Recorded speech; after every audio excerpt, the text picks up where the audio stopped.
Hey, yo, what's going on, my good people? What's up, Nathan Valley? How you doing? My man, what's happening, brother? I'm excited, guys. You know, I'm excited because we're going to come to you today and teach you something that you're going to love. It's going to help you make more deals, make more money. We're excited. I'm pumped. I don't know about you, man. You look pumped. You look excited. Dude, it's been a minute since I've been on here with everybody. So, yeah, man, I'm excited. We're going to get on here. We're going to make some calls, show you guys some really cool stuff. This is not going to be just teaching. We're going to be walking you guys through, hey, what is actually doing the business of wholesaling look like? That's right. What we're going to be doing. So that's kind of what inspired us to get back on here, start going live with you guys a lot more often, because we don't want to just talk about it. We want to show you guys what does this actually look like in practice. Not only that, sorry, don't mean to cut you up, but not only that, but we just missed you guys and we want to interact with you. So, come on in, let us know where you're watching from. And, it occurred to me that not everybody knows, even if they watched our stuff or somehow stumbled across these feeds, maybe they don't know who we are. So first of all, I want to introduce myself, and you can introduce yourself, Nathan. My name is Nathan Payne. I've been in the real estate game for about 6 years now. Actually, May is my 6-year anniversary of being in wholesaling real estate. Started in 2018. So yeah, so 6 years, loving it. It's had ups and downs, but that's the cool thing. You learn and you get better. So I've done hundreds of deals, over $2 million in wholesaling fees. And yeah, super excited. So that's who I am. And Nathan Valley, who the heck are you? Yeah, man, good question. I got to work on my 30-second pitch. But for me, man, how long have I been in real estate? I don't know, maybe like 4 or 5 years, if that. I was in analysis paralysis for like 2 years, like 2 to 3 years. Yeah, I know, it's terrible. Finally got started in real estate, did a deal, started working with a gentleman, did over 100 contracts in a single year. Sounds really cool on paper, but guys, trust me, no one ever tells you guys the details, right? Definitely. Yeah, it's cool doing a $67,000 deal, but not that cool when you've got $50,000, $60,000 in marketing expenses. So no one talks about that stuff. So what we are is, guys, we want this to be as real as possible for you guys. But luckily, man, since Nate, you and I got together, and since we've been doing kind of painless flipping and whatnot, guys, there's a point in my career to where I didn't think wholesaling worked. I was convinced. I was like, I've been at this for too long. I was like, it's not me. And thankfully, yeah, you and I got connected, man, and things have been going very, very well since. So strategy is important, guys. And that's why we're doing this. Exciting. We're about to do an 86K deal with zero marketing spend. Now that's exciting versus 86K deal with 80K spend. Not exciting. Okay. And it happens all the time. So guys, that's who we are.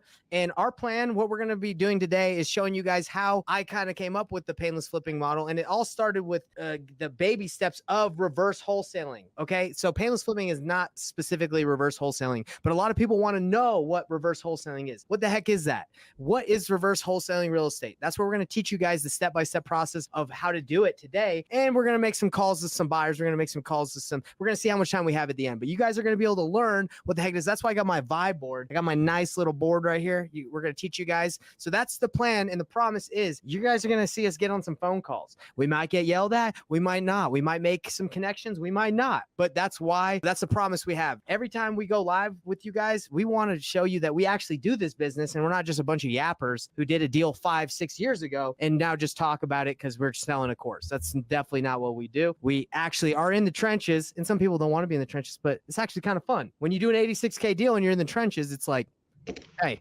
that was worth being in the trenches, wasn't it?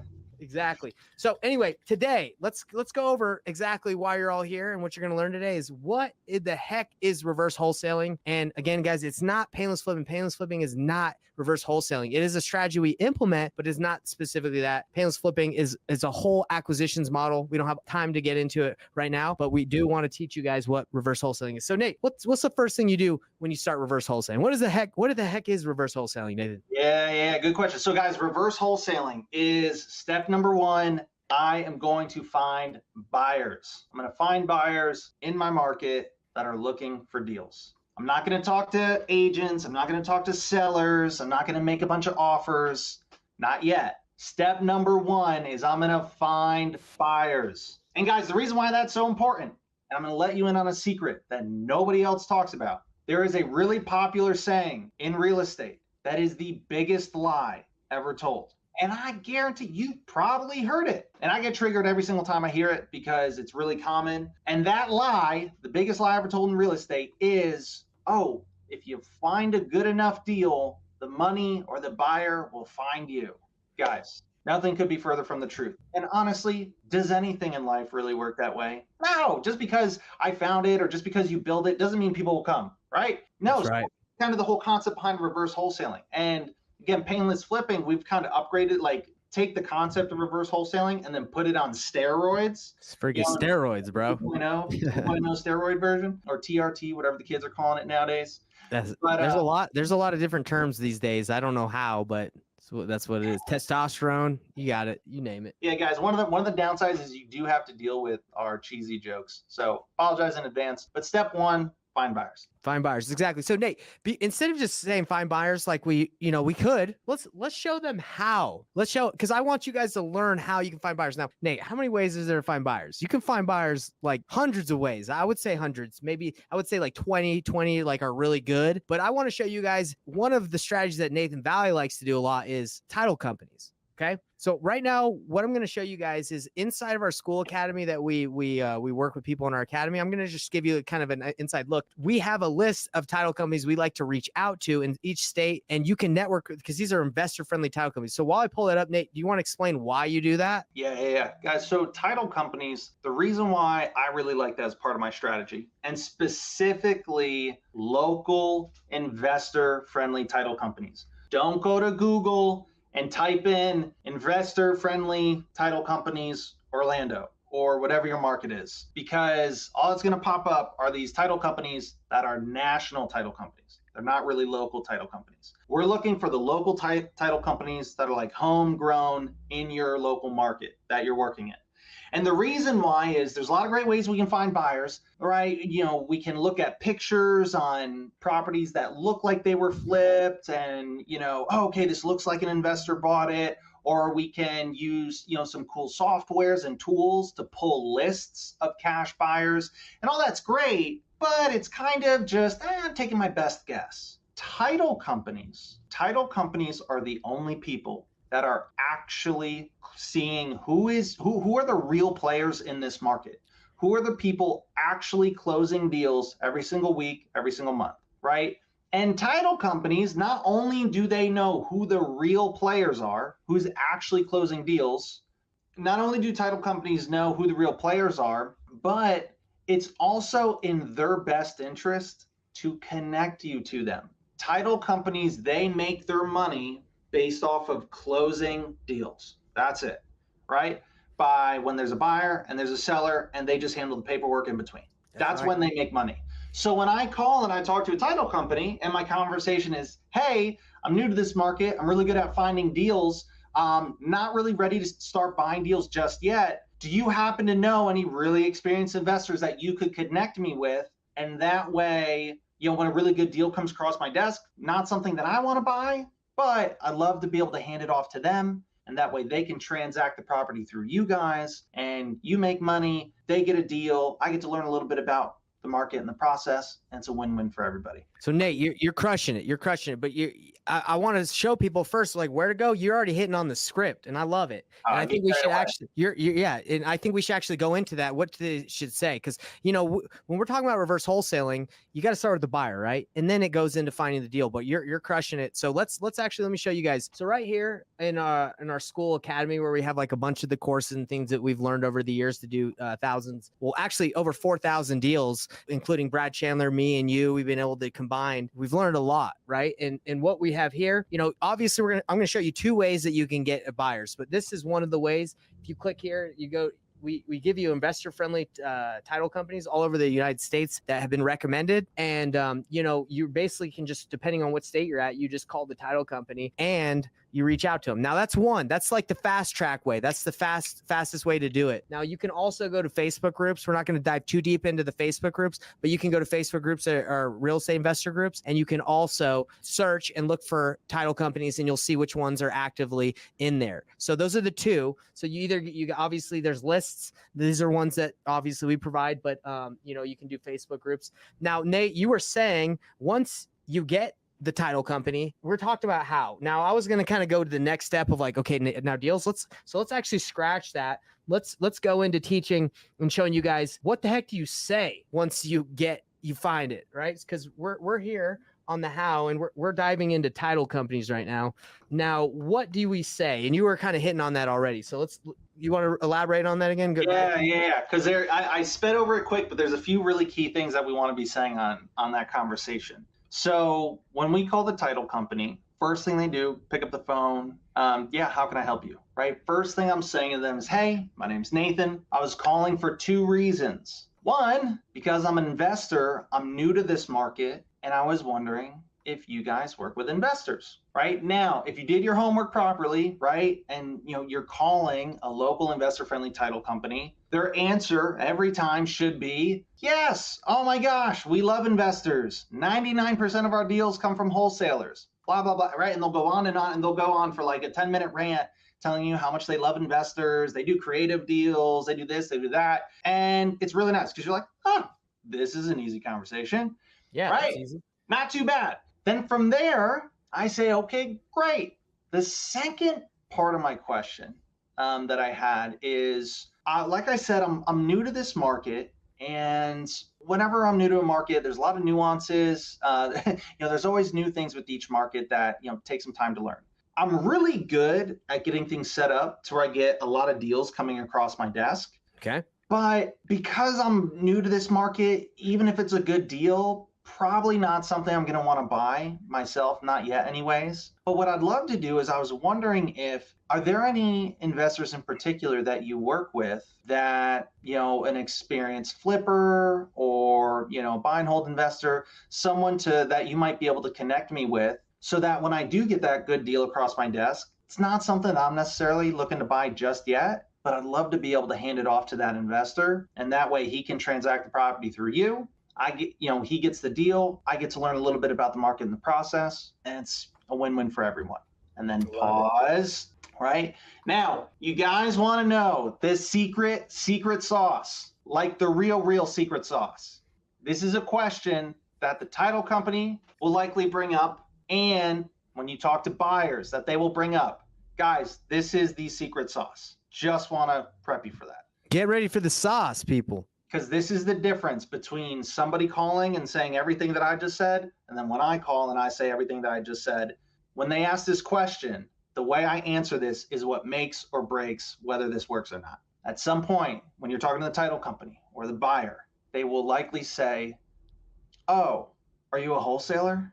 Now, guys, happens all the time. In today's day and age, when somebody asks that question, there is a bucket with all these assumptions, right? And when they say, oh, are you a wholesaler? When they're asking that question, they're assuming all of these things about you. And so what do I say? When the title company goes, oh, are you a wholesaler? I say, no.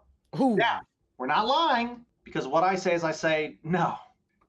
If by wholesaler, if you're asking me, do I do assignments and double close?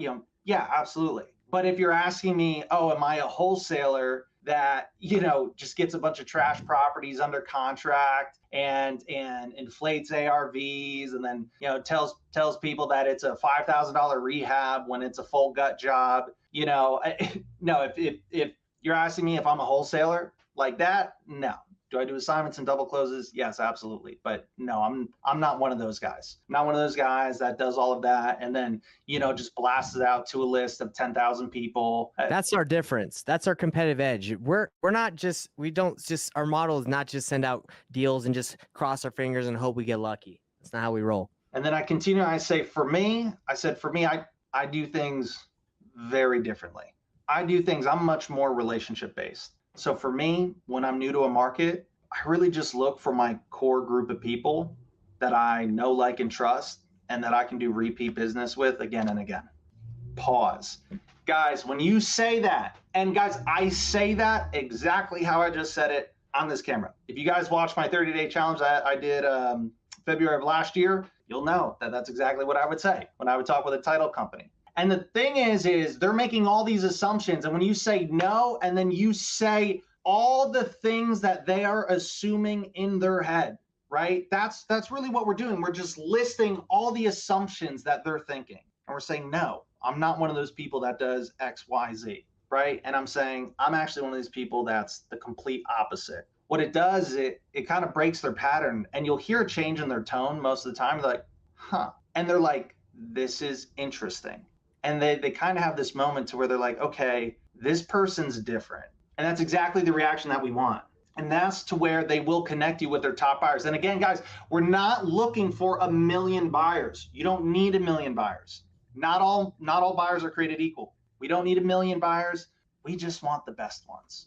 And again, who's going to have the relationship to the best buyers? Because typically the best buyers aren't easy to find.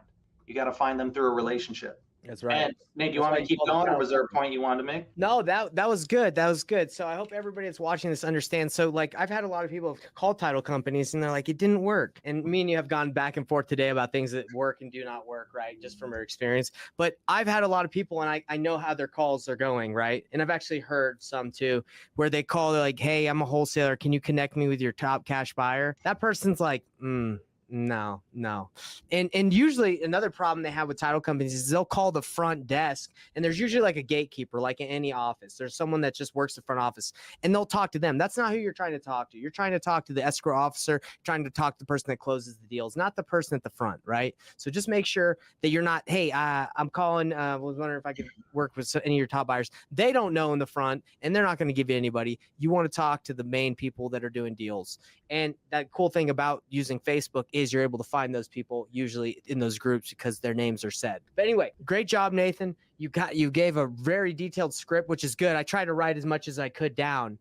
But guys, that's why this video is recorded for you guys, so you can listen to this and rewatch it. When you make those calls, you want to make sure you're coming off professional. Now, if you haven't done a deal and you're a little intimidated by calling title companies, let me tell you, this is the least intimidating part of wholesaling real estate. Try calling sellers who don't want to talk to you. These title companies want to talk to you. They want your business. So there's nothing intimidating. If you call and they say no, that's okay. Just try again. Try another title company. You're going to be fine. Call maybe in a couple other days. They won't remember you. So don't worry. Don't be intimidated. That's all I got to say about that. But anyway, so Nathan, now we have many calls, guys. If any of you are interested in hearing what that conversation sounds like, we have many calls that we recorded of us talking to title companies and getting their buyers. I have many for my 30-day challenge. Nate, I know you got a lot, but let's kind of fast forward. Let's say we call title companies in Utah, for example, and we find, let's say, 3 cash buyers, and they all are buying in a specific area.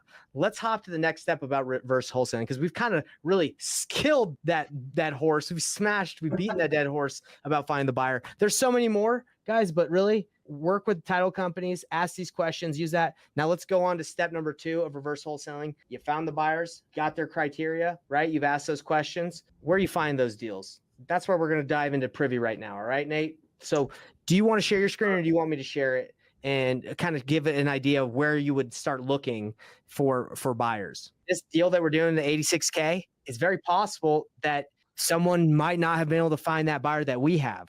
I would say it's 99% possible because this is a unicorn. But Nate, it happens all the time, right? Like there's buyers, there's outliers out there too. Literally the last 3 almost every deal that we do feels like that. The last deal was a buyer that was able to pay basically twice what most people were offering as far as a down payment. The deal before that, buyer was able to offer like $100,000 more than what most other people were offering at. And guys, it's not because it's like, well, there's a sucker born every minute. No, guys, these buyers are really experienced guys. They do a lot of deals. And it's just for whatever reason on those specific deals, that's, they're just able to pay a lot more than everybody else. And guys, that happens all the time. And sometimes there's going to be people to where they might be on the same list, right? I might talk to the same buyer that you talk to, but you might have a better relationship with that buyer than me. And so you might be able to get them to come up on their offer more than I would, or get them to take a serious look at the deal. There is so much more that comes to working with buyers than just, I just need to build an email list and blast it out. That used to work 5-10 years ago. Guys, that does not work well today. What gets deals done today is relationships. So that's what we're really big on. That's what we focus on. And that's what I encourage you guys to do. All right, so let's go. So we're fast forwarding. We called the title company. We were able to network, and we found 3 cash buyers there, and we kind of know exactly what they're looking for. All right. So what we like to do is we like to use Privy. Okay. If you don't know what Privy is, it's where you can find on-market deals. It costs you absolutely no money to leverage and network with people that are on market. When you start doing deals that are off market, you have to skip trace, you have to pull lists. But with Privy, it's just straight. You can go look for deals, and you can make calls to real estate agents. Okay. So I have a specific buyer that I've networked with. I've asked his criteria, asked him where does he buy. He says he buys on the east side of this highway right here, which is let's see what the heck it's called. You know what? I can't even remember because it's North Ogden. It's northern Utah. But anyway, it's a highway right here, South Highway, blah, blah, blah, blah, blah. All right. So he says, I buy in Ogden, in this area over here, guys, on the east side of the highway. So I set Privy's filters. I just said, hey, Privy, find me some freaking fix and flip deals, and then you can zoom in and zoom out where you need to go. So I can see on this side what opportunities are available on the east side of the highway. Okay. So let's take a look at some of these. This is 385. And sometimes it doesn't always, like the algorithm, the way that Privy has, because Utah's a non-disclosure, doesn't always work perfectly, but let's take a look. All right. So this one looks like maybe they tried to get it going a little juicy, but then it's older kitchen. It definitely looks like they maybe started a rehab, but they didn't finish it. As you can see, it's like, it's okay, right? You vibe in that, Nate? You seen the pictures? Yep.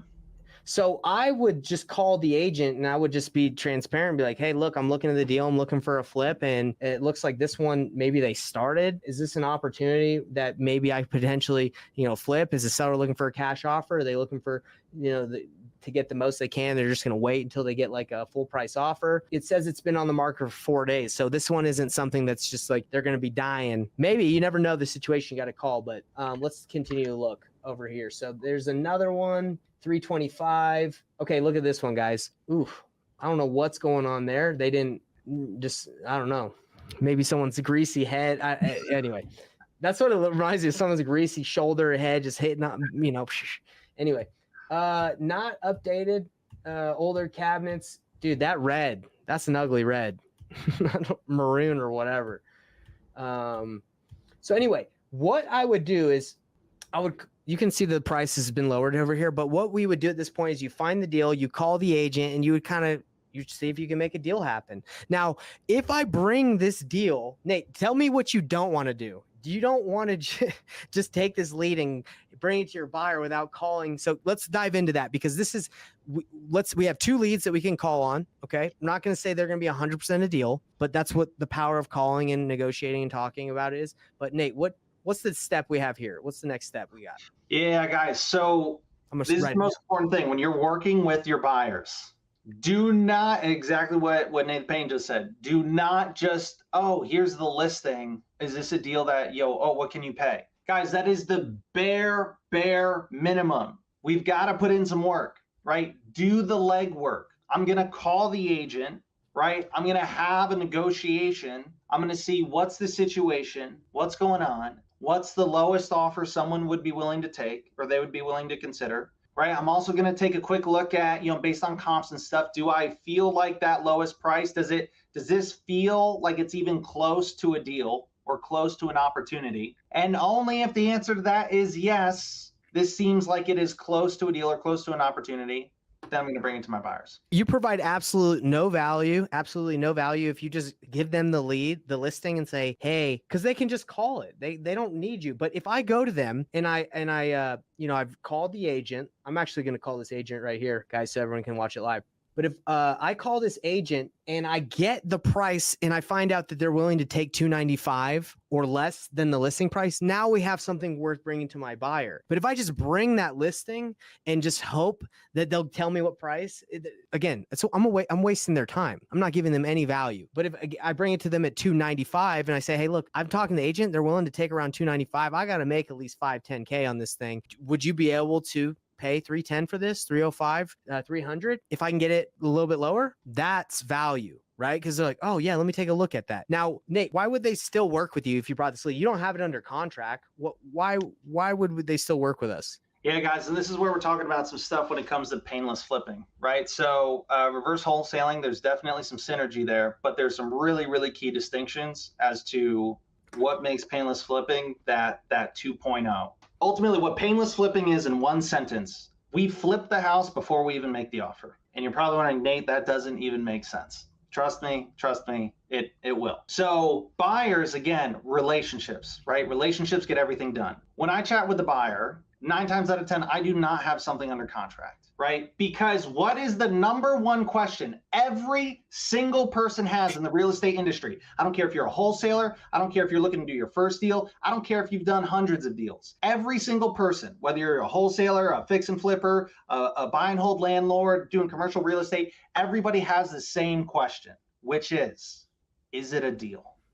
Every single person is wondering, is it a deal? And guys, with wholesaling, right? Traditional wholesaling, which I cannot stand, right? It's outdated. It's just bad. It doesn't work. Traditional wholesaling says, oh, do 70% times ARV minus repairs, right? They say, oh, just use this formula to calculate if something's a deal. Guys, it doesn't work that way. I cannot possibly use the same formula to calculate if something's a deal for every single property in every single market, for every single buyer in the entire US. It don't work that way, right? But that's the silver lining. That's where there's opportunity for you and me.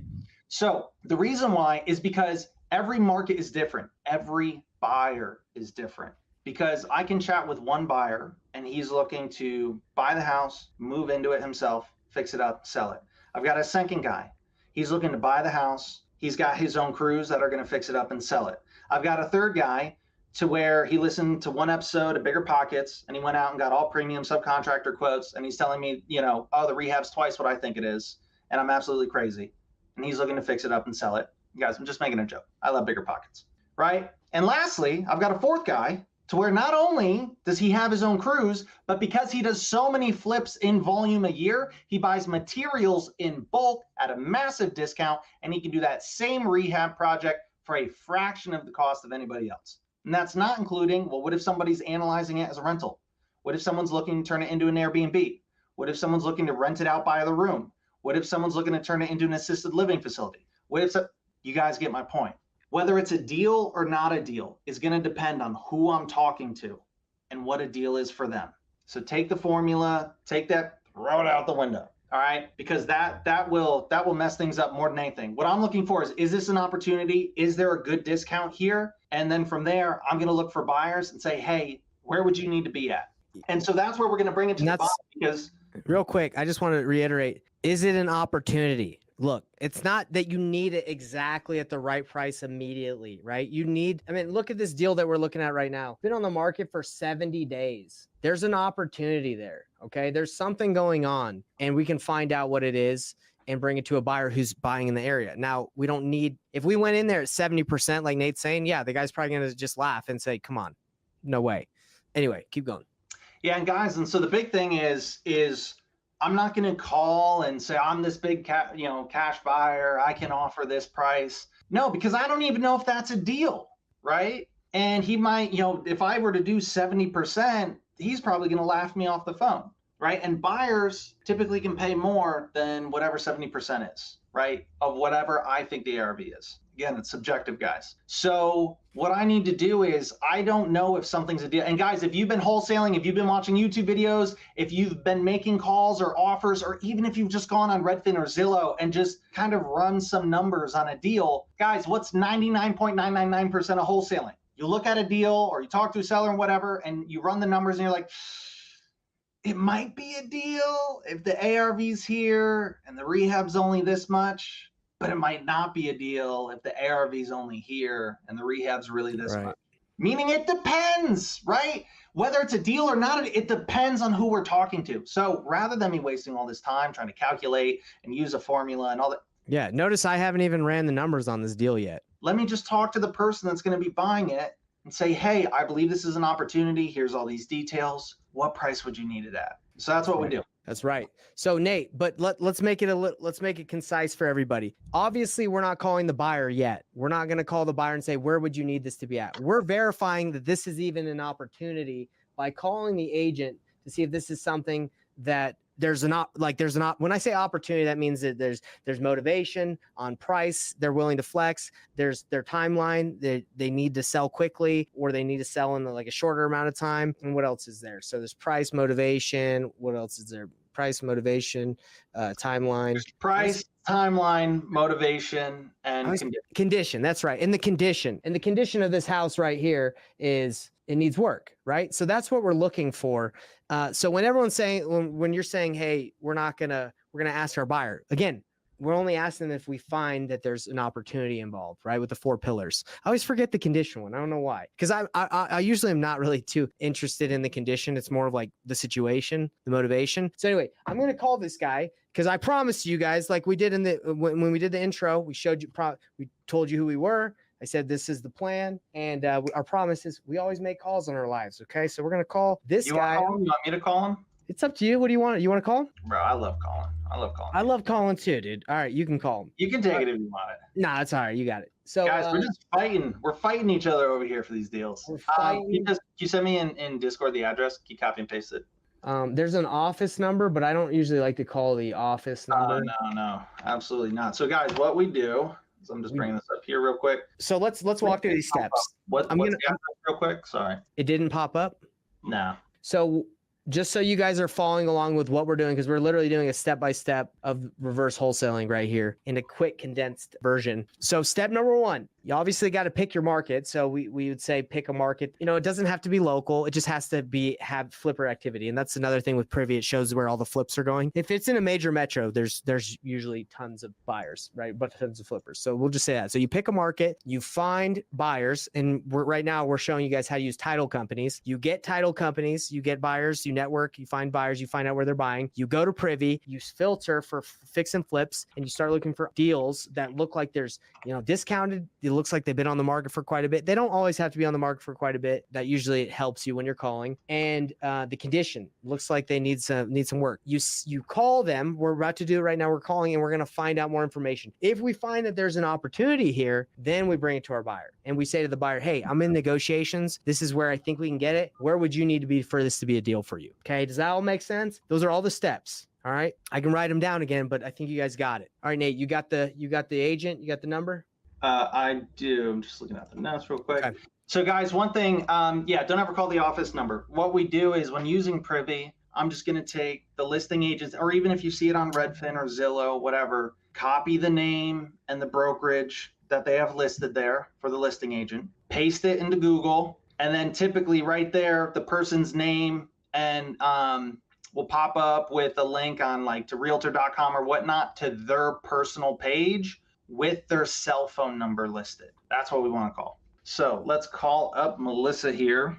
So before you call, what's the first thing? All right, I'm just going to write down what you do.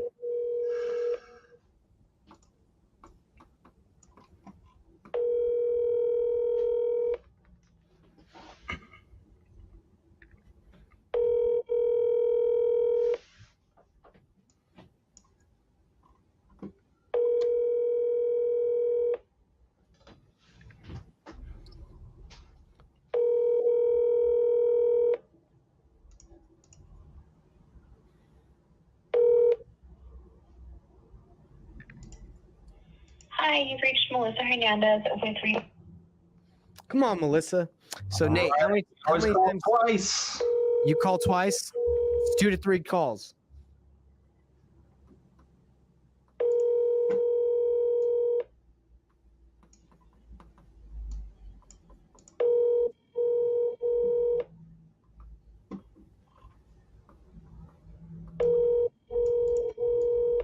Bro, agents never answer their phones. I don't know how they have jobs.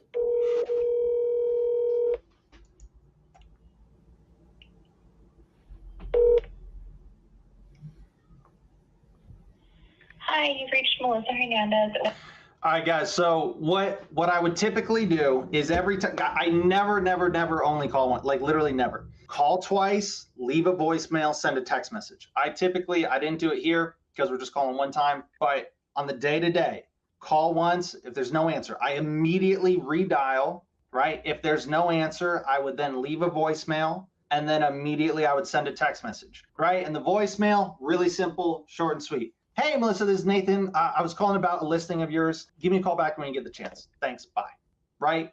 Upbeat tone, sound nice, like a friendly person to chat with. Also, keeping it vague. I'm not saying what address. I'm not saying why I'm calling. I'm not saying I'm an investor. I'm saying, hey, I'm calling about a listing of yours. Give me a call back when you get a chance. Thanks. Bye. Right? What that does is that builds curiosity. Right? I want her wondering, wait, what listing are they calling me about? Is it that mansion that like I just listed and oh my gosh, I'm gonna make so much money? Or is it that headache property that's been listed for 60 days and I can't sell it? Right? We don't want her to know. So I call this real quick the 3-piece combo: call, text, voicemail. And if you want to throw a 4-piece combo, you can email them if you got that email. So, yeah, hit him with a 3-piece. So hit him with a 3-piece, right? Call, text, voicemail, and then the text message. Really simple. Hey, Melissa, it's Nathan. I just left you a voicemail. Was reaching out about a listing of yours. Call me when you get a chance. Right. Now, Nate, let me say something super quick. Now, for all of you that might have worked up all your gumption, all your energy, and all your excitement to make one call and they don't answer, you ain't done. It ain't over. You just started. So don't think like it's over. You guys take that momentum. Don't stop. Make that next call. What's up? Yeah, guys, and I also want to make very clear, when I call, I'm doing all 3 of those things. I'm calling twice. I'm leaving a voicemail, I'm sending a text message. But then I am repeating that process. Like if it's a lead, right? Or if I think, okay, this house might be an opportunity, right? Where I want to call and find out more information, I'm going to repeat this same process like an hour from now, if that, right? Like I will do this 2 to 3 times in a single day until the person calls or texts me back. Usually by the second, typically by the third time, you will at least get a text message, right? And I know a lot of you might feel like, oh my gosh, Nate, you do that 2 to 3 times in a single day. Yes, guys, they're agents. They get paid by selling the home. The funny thing is you are not bothering them, right? If anything, it demonstrates that you are serious, right? And it demonstrates that you're a professional. You're here to get a job done. I'm not here to call somebody one time, then wait a week and be like, oh, they never called me back. No, we're wholesalers. We're investors. We are assertive, right? We get the job done. A wholesaler, bro. All right.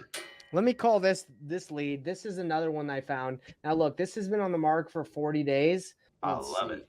And it doesn't look like terrible. It looks like it, someone could move in, but it's obviously not selling. I think it's overpriced. But a lot of the time when I call, I'm just trying to find out the situation, right? Like, is there something there? And I'll tell the agent that as well. Like, I'm very transparent. Like, in order for you to a fix and flipper to get a deal, it's got to be low. That's just how it is. It's got to be low. So when you tell them, hey, I'm looking to flip it, it's not like they're going to be surprised by what you're like the conversation where it's going. They're going to be like, no. We've already gotten a lot of offers. We've been denied. Like the seller is just bubble. Like they're going to wait. So don't be afraid to just hey, look, you already know what I'm doing. Anyway, so me and Nate have different styles. But, I think the most important thing is just dialing, smiling and just doing it, because so many people overthink this. And it's like, hey, you just need to make some freaking calls, buddy. You just need to do it. So we're going to call on this lead right here. We got Tiffany Howe. Bro, it'd actually be hilarious if she just like ripped you apart. Just like right there. What are you doing calling? I'm ready to get ripped, dude. Rip me up, boy. Okay, hold on. Guys, we like to have fun. We like to joke around. Okay, come on, Tiffany. Don't make me look bad. Hello? Hey, Tiffany. How are you? Good. Hey, Tiffany. My name is Nathan. I'm just calling about the listing you have in Ogden. Do you have some time to talk about it? Oh, yeah. Yeah, so sorry, the number showed up as Georgia. I was waiting for you to try to sell me something. You're waiting for what? For you to try to sell me something, like a telemarketer. You want to buy something? I don't know. Yeah. No. I grew up in Atlanta, so still haven't changed my phone number. I know that probably doesn't. You probably get a lot then. I'm like, hello. I do. But no, I appreciate that. So I just want to cut to the chase. I know you've probably gotten a lot of calls on this thing. It looks like it's been listed for 40 days plus. Is that right? Yeah. And then before me, it was listed with someone.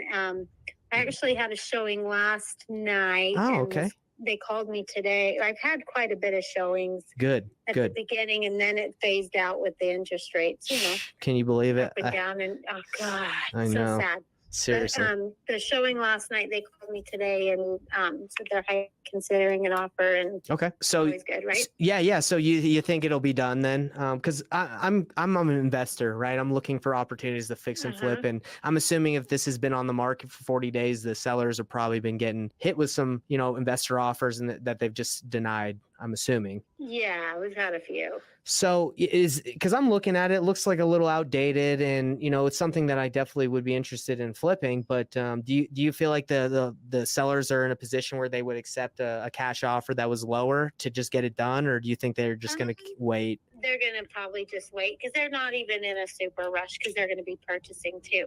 So Okay. They want to roll over what they can, and with the interest rates with them too. If it's got to be the right. 100%. Yeah. When I make calls to properties that are listed, it's mainly like, okay, is this something that is going to make sense for the seller? Because sometimes sellers are motivated, sometimes they're not. And you know how it is with, I don't know if you invest at all, but you got to get them steep for it to even make sense these days. Oh yeah. Oh, for sure. Okay. For sure. I will keep your number though. And then if something happens and they decide, hey, let's just get rid of it so we can move on, I can reach out to you. Yeah, I'd love that. And do you by chance run into any, opportunities or fix and flips like this, like properties that would be good opportunities to fix and flip, or do you mainly? I haven't in a minute. Mostly like what I've been doing is just, I really love working with first time homeowners, and then I in turn end up helping them this time around. So that's great. Yeah. So it's been actually really good and fun, and I love it. Be a mom and do it all at the same time. I love it. That's what I like to hear. Well, has one last thing I'll ask you. Do you have an idea? I know you can't tell me exactly, but do the sellers have an idea of like the lowest they would accept if it was cash, or like or not really? And like I've approached them about lowering the price. You know how we do, just even a few $1,000s. They keep refreshing it on the MLS, and like we're good for a minute. So they're not super motivated to unleash it really quick. So gotcha. So anything under like 400,000, like a 350, 360 would be a slap in the face. It would offend them. And they would, I don't think no reason to offend them. They're probably having a nice night tonight. We don't want to upset them. Yeah, for sure. Yeah, thanks. Okay. Well, you have a great night. I appreciate you taking the call. Bye-bye. All right, bye. That's it. That's what I do. Nothing crazy. And the thing is, like, guys, agents know what we're doing, in my opinion. Like, they know. Look, if I ran the numbers for me to flip this, not just one of our buyers that we reach out to, but for me, I'd probably need this at 300,000. I think the ARV, without looking at it, is probably 450. They're probably asking for literally so close to what the retail is that for me to fix it, do the bathrooms, do all this stuff, I would need like a $80,000, $100,000 spread after fixing it up, hard money. So guys, you don't have to be shy about it. If you flip a property, you got to get it low for there to be spread, for you to take on that risk. Get your wholesale fee if you're wholesaling it, but even as a flipper, you need a great deal. So I think approaching agents openly about that, it's the best way to do it. Don't tiptoe and just be like, hey, look, I'm trying to get a great deal here. You want to help me out? Yeah. We definitely have different styles, but the funny thing is guys, the one that works is the one that makes the call. All right, I cannot stress that enough. It is like different style. Are some ways more effective than others? Sure, there's an argument that can be made there, one way or the other. But I promise you, making calls is far, far, far more important than being really good and not doing anything with it. Right. Exactly. So that's the most important thing to take away. And then also one of the pro tips, guys, did you see how he felt out a lower offer without making an offer? Right. Hey, Ms. Agent, got it. So, it's been listed or they're not motivated. Okay, got it. So like if an offer was around like 350, 360, that'd be like a total slap in the face. Right. And she's like, yeah. Right, he could have been witty and come back like, well, my offer would have been a punch in the gut. No, but mine would have been way lower than that. What most people do, and guys, it's kind of like a little difference, but it changes the whole dynamic, right?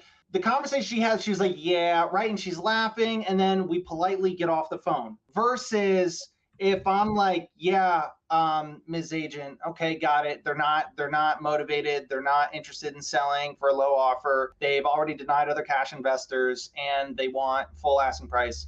I can offer 320. That doesn't go over well, guys. That doesn't work. Right? Because imagine the same thing. It's like, imagine how you feel when you're having a conversation with someone. And it's like, did you not hear anything that we just spoke about? She's like, I told you, like, it sounds like you're not listening to me.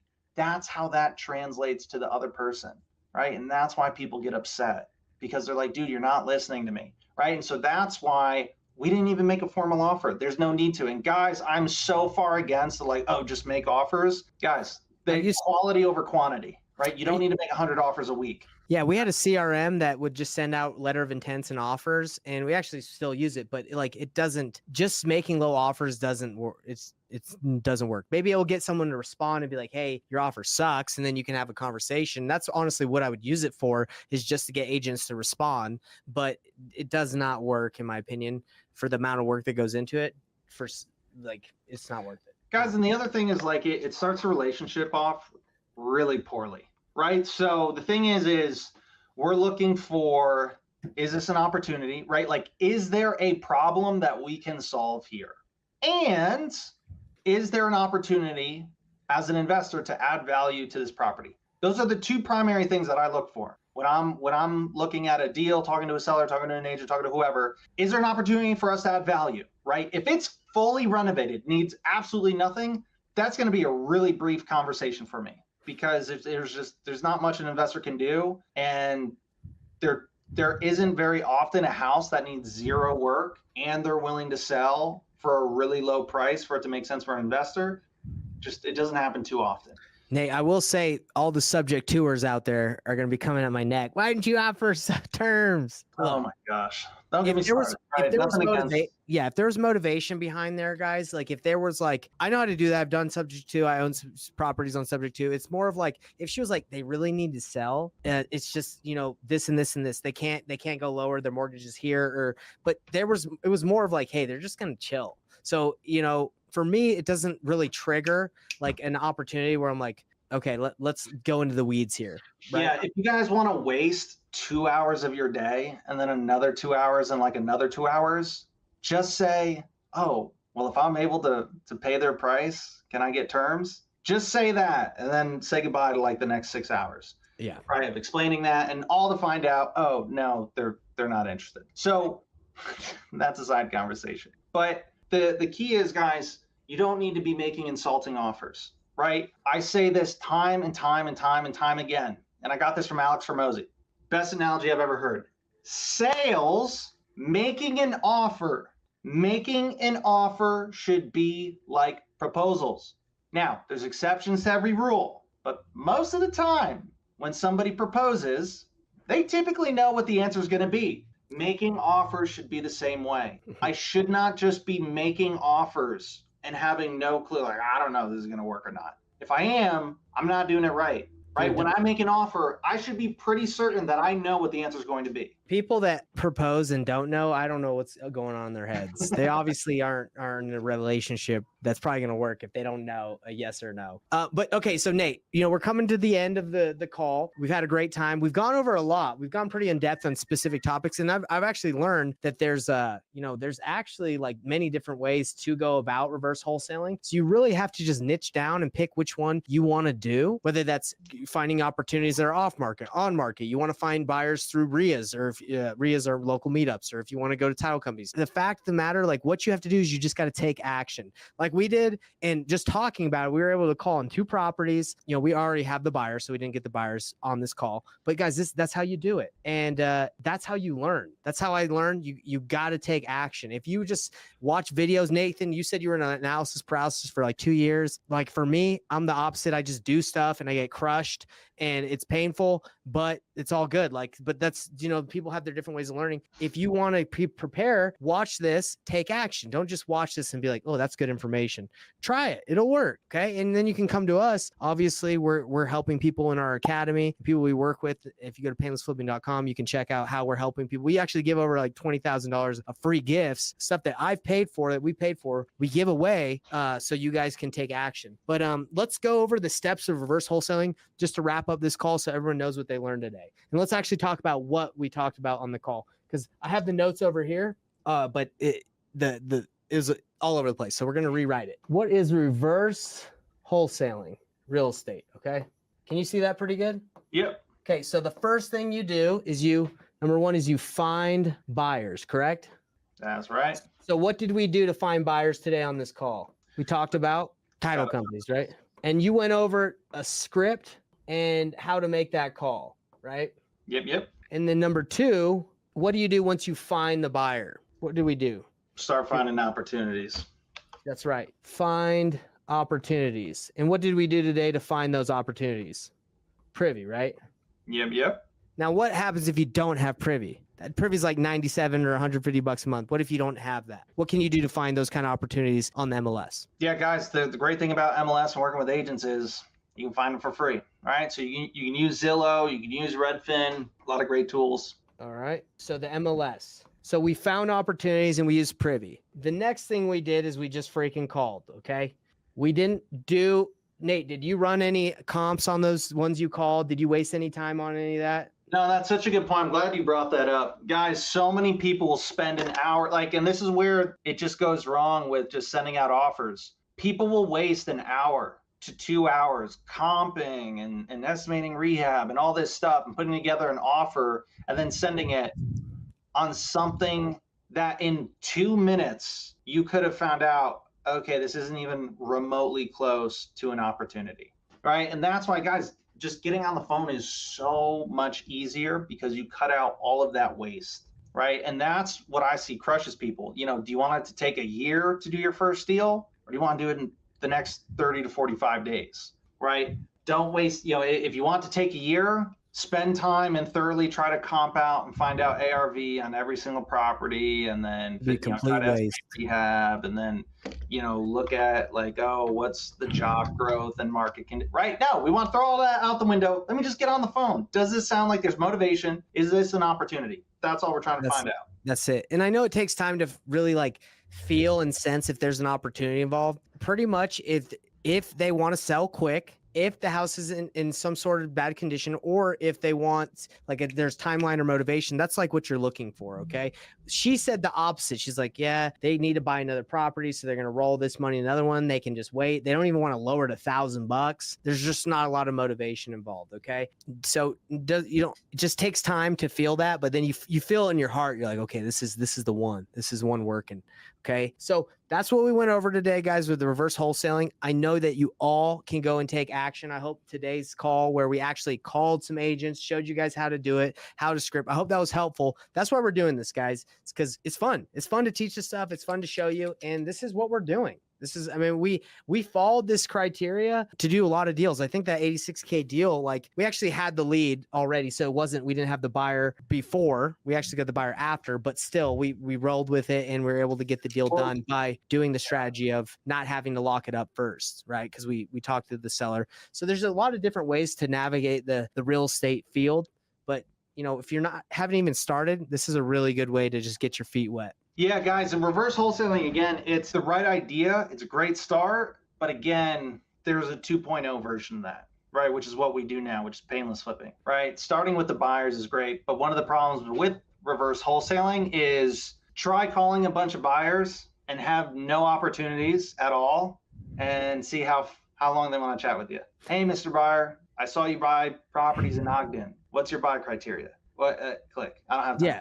Click. They don't got time. They don't have time. That's one of the issues, right? So, and then on top of that, reverse wholesaling still has the same fundamental issue that all wholesaling and traditional wholesaling has, which is, okay, I found the buyer, right? So I at least, know who's interested, what they're, where they're looking for deals and whatnot. But I still got to acquire the deal the traditional wholesaling way. I still need to talk to the seller or the agent, say, I'm this cash buyer, and make all these promises, and then I have to get it under contract, and then I have to assign it to that end buyer. Hopefully.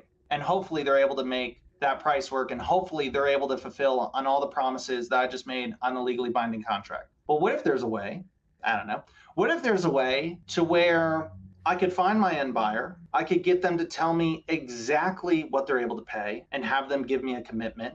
I can then, only then, make the offer to the seller, the agent, the whoever. And whether it's an assignment, whether it's getting paid through an invoice or a double close, makes no difference to me, because we can do it any which way it needs to be done, whatever's easiest. And best part, every single person knows what's going on. The buyers know I'm wholesaling it. The sellers know I'm wholesaling it. The agent knows I'm wholesaling it. Guys, there's a better way, right? 2024, there's a better way. I promise you, it will change your life.